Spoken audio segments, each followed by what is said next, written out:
Hello guys, ito ang katmon.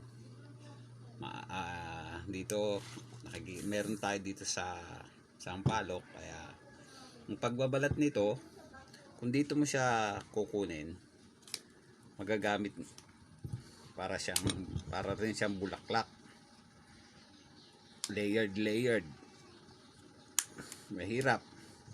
Kaya ang ginagawa ko, kinukuha ko muna sa ilalim. Ito, bubutasin ko yung ilalim na yan. Babaltan ko na. Ilalim, ang kuha. Ayan.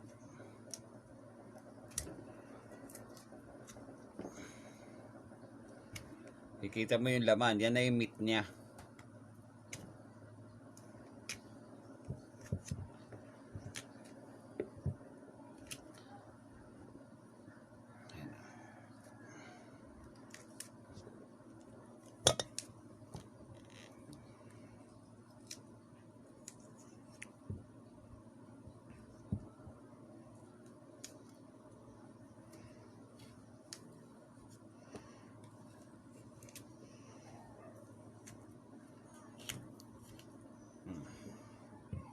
Yan na siya guys.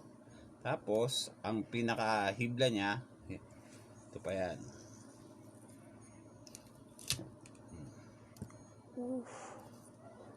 Ganyan siya itsura niya, oh.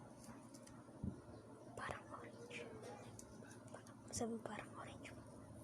Parang orange. Pag tinikman mo siya,